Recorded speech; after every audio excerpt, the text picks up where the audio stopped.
It was late autumn when the Hargrave family arrived in the small town of Cold Brook, a quiet and almost forgotten place tucked between thick woods and winding back roads in upstate New York. On the surface, Cold Brook was charming. Whitewashed houses lined the main street. Children rode their bikes under trees that bent like archways, and the old general store still had a hand-painted sign that creaked when the wind caught it.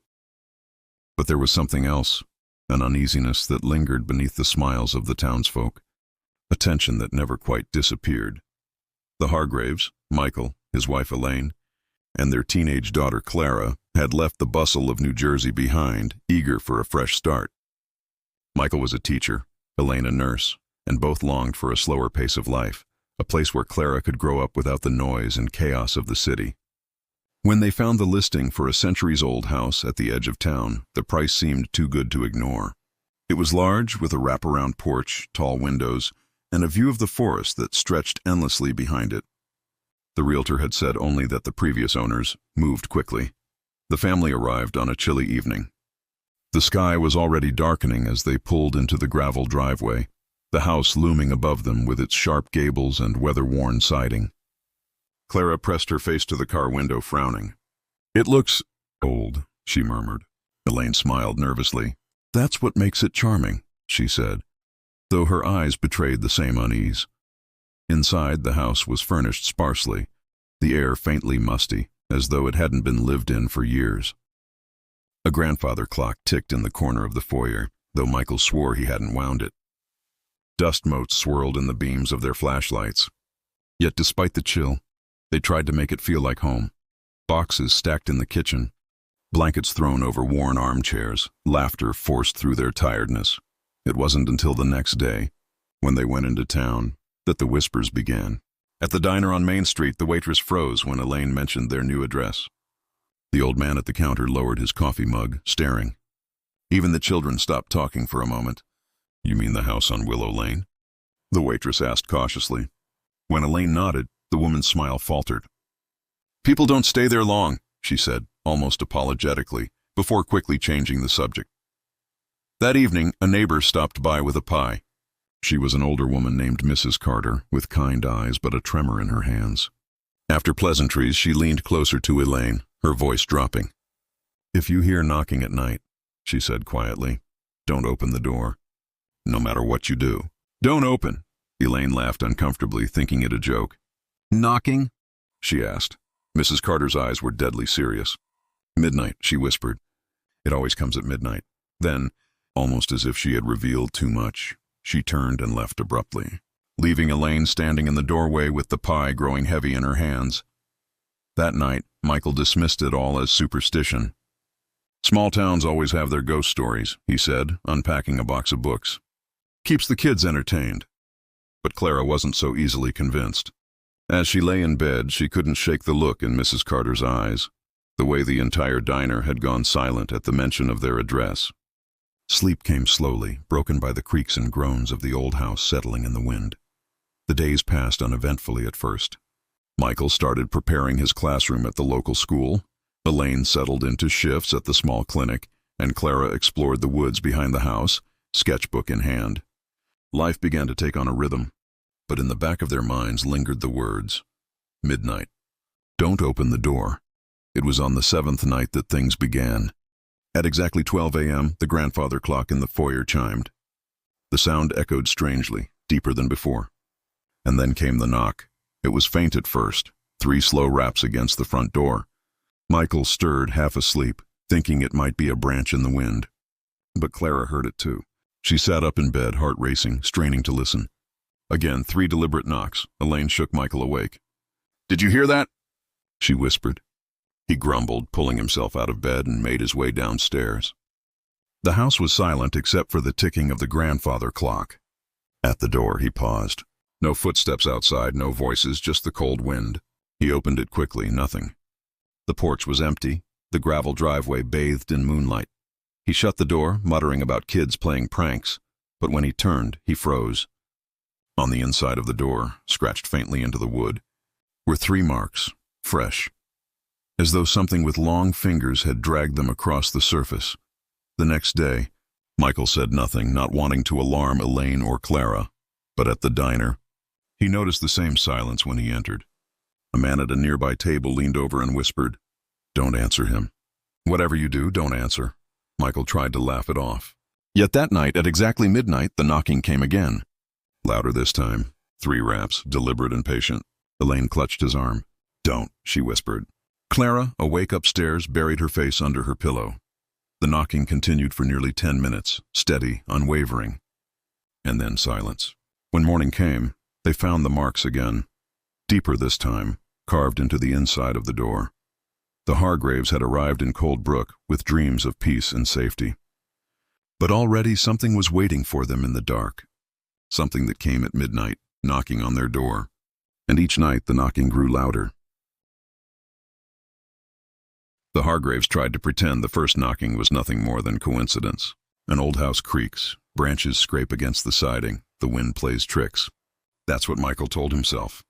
Though deep down he remembered the look in Mrs. Carter's eyes, the silence in the diner, the words that clung to him. "Don't open the door." The second night, at exactly midnight, the knocking returned. Louder this time, deliberate and steady, 3 raps followed by silence and then 3 more. Elaine clutched Michael's arm, her nails digging into his skin. "It's just kids," he whispered, though his voice wavered. He didn't move toward the door. They waited, breathless, as the sound continued for almost 20 minutes before stopping abruptly. In the morning, they found the marks again, carved deeper into the wood, as if claws had dragged across it. Clara stared at them with wide eyes.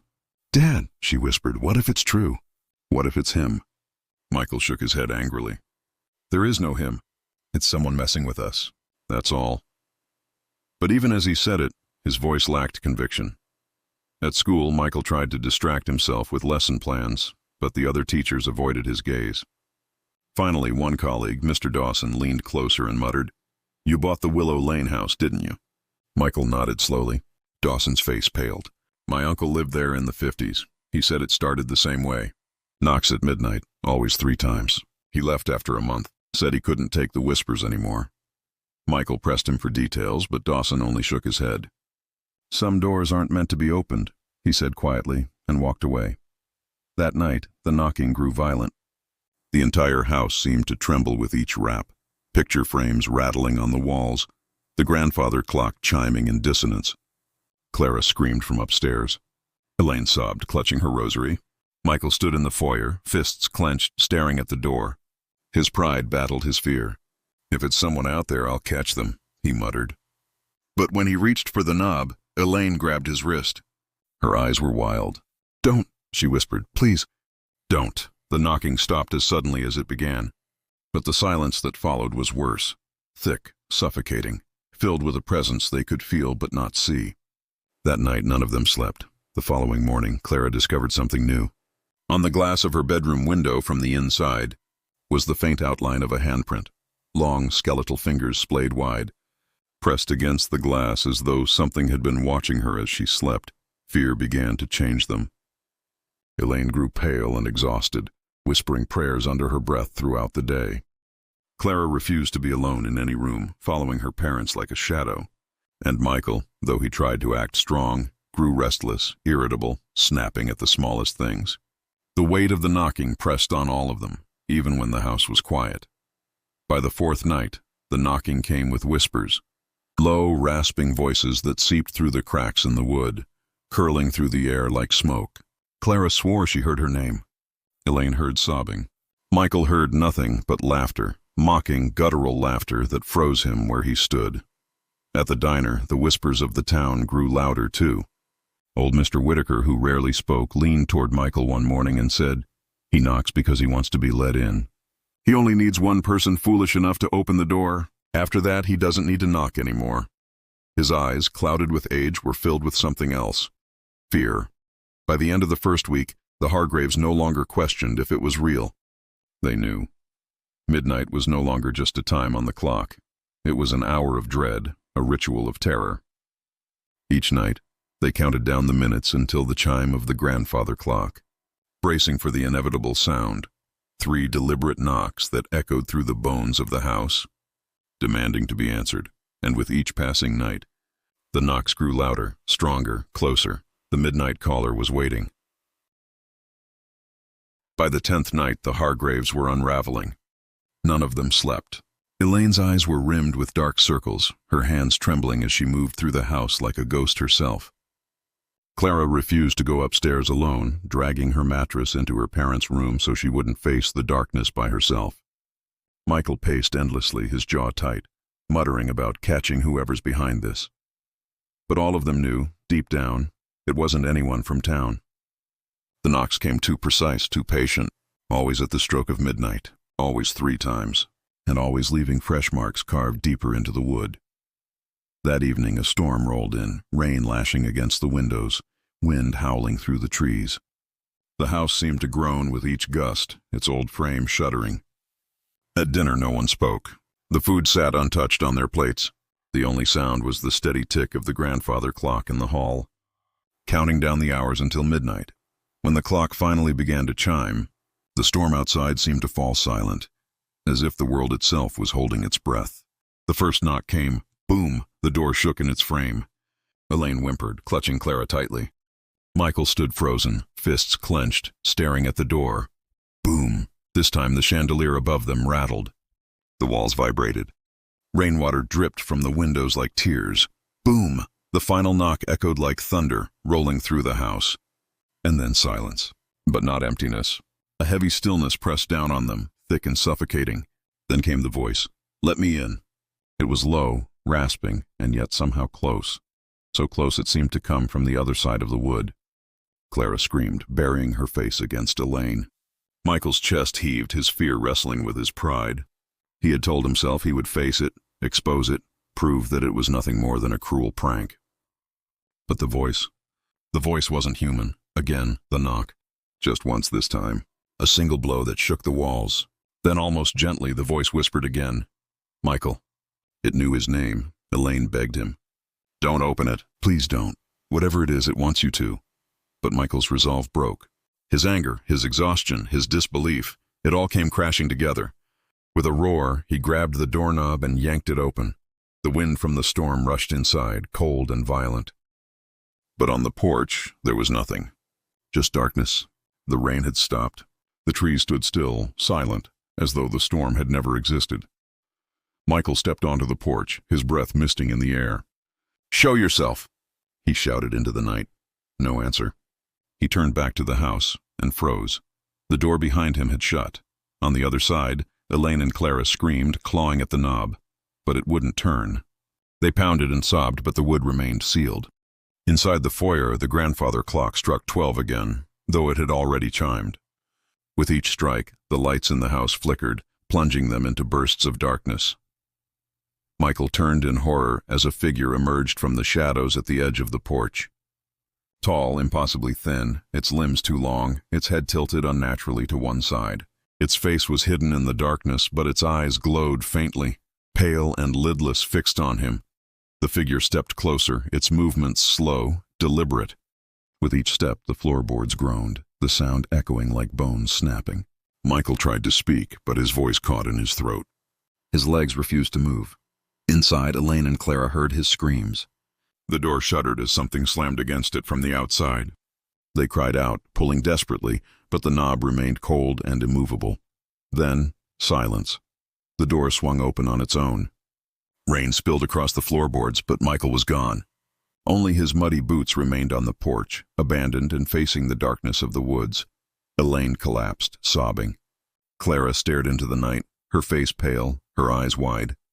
"He opened it," she whispered. He let it in.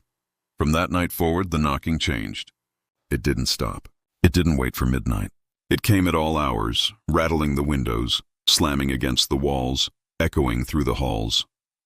And sometimes, in the quiet between knocks, Elaine and Clara heard Michael's voice calling from the woods, faint and broken. "Let me in." But it wasn't him anymore. The night Michael vanished, the house on Willow Lane was no longer just a home. It became a trap, a cage of whispers and relentless knocking. Elaine and Clara tried to flee that very night, but the moment they stepped onto the porch, the air thickened, the trees swayed though there was no wind, and from the darkness came the sound of boots dragging across the gravel. Not Michael's boots, too slow, too heavy, like something wearing his skin but not his soul. They ran back inside, bolting the door, and waited for daylight that never seemed to come. For days, they lived in terror. The knocking never stopped. It moved through the house, first at the front door, then at the windows, then at the walls of their bedrooms. Sometimes it came from the ceiling, sometimes from beneath the floorboards. And always in between came the voice. Sometimes it called Elaine's name, sometimes Clara's. Sometimes it was Michael's voice, begging to be let in. But Elaine knew it wasn't him. On the 12th night without Michael, Elaine broke. Exhausted, her body trembling, her mind shattered by sleeplessness and fear, she gathered Clara and tried once more to escape. They packed only what they could carry and ran out into the woods. The town was just a mile away, she told herself. They could make it if they kept moving. But the woods seemed endless, the paths twisted and unfamiliar. No matter which way they turned, they ended up back at the house, its windows glowing faintly in the dark like watchful eyes. That night, neighbors reported hearing screams carried on the wind. By morning, the house stood silent. Inside, the dining table was set for 3, plates neatly arranged, food half-eaten as though the family had simply paused mid-meal. The chairs were pushed back, one toppled. The front door was scratched so deeply it nearly split. But Elaine and Clara were gone. The police searched the woods for weeks, combing every path, dragging the nearby creek, questioning townsfolk who already knew the truth they wouldn't dare speak aloud. No bodies were found. No footprints beyond the porch. The Hargraves had simply vanished, leaving the house to stand empty once more. Word spread quickly. The realtor refused to list the property again. Teenagers dared each other to approach it, but none lasted beyond midnight. Some swore they saw a tall, thin figure pacing the porch, its head cocked, its glowing eyes fixed on the road. Others claimed to hear Michael's voice calling faintly from the woods, begging, "Let me in," before dissolving into guttural laughter. The town began to treat the house like a wound, something you didn't touch, something you avoided. But legends have a way of spreading. The story of the midnight caller moved beyond Cold Brook, whispered in diners, told around campfires, posted on message boards late at night. Each retelling added another detail, that he knocks 3 times, always at midnight, that he calls your name if you ignore him, that once the door is opened, you belong to him. Some say the midnight caller isn't bound to the house at all, that he follows those who dare to hear his knocks. A family that moved briefly into Willow Lane in the late 80s claimed they were stalked for months afterward, even after moving across the state. At night in their new home, they heard the familiar sound, 3 deliberate knocks echoing through the hall. They fled again, never to be heard from. The Hargrave house still stands. The paint is peeling now, the porch sagging, the windows boarded by officials trying to keep trespassers out. But no amount of plywood can silence the stories. Some locals swear that if you drive past at midnight and turn off your engine, you'll hear it, the steady rhythm of 3 knocks against the door, patient and deliberate, waiting for someone foolish enough to answer. And so the legend endures. Parents warn their children not to play near Willow Lane. Teenagers dare each other to knock on the door at midnight. Some disappear, some return changed, silent, pale, unwilling to speak of what they saw. The midnight caller, they say, is not just a ghost. He is hunger. He is patience. He is the echo of every poor soul who ever answered his knock. What happened to Michael, Elaine, and Clara Hargrave remains a mystery. Officially, they are listed as missing, their case unsolved. Unofficially, their names have been added to the long, whispered list of those who vanished after opening the door. Perhaps the most chilling part of the story is this. The midnight caller does not always stay in Cold Brook. Some claim he travels, moving from town to town, house to house, searching for the next door to knock upon. He only needs you to answer once. And if you ever find yourself awake at midnight, listening to the silence of your home, and you hear it, 3 slow, deliberate knocks at your door, remember the Hargraves. Remember Willow Lane, and whatever you do, don't open it.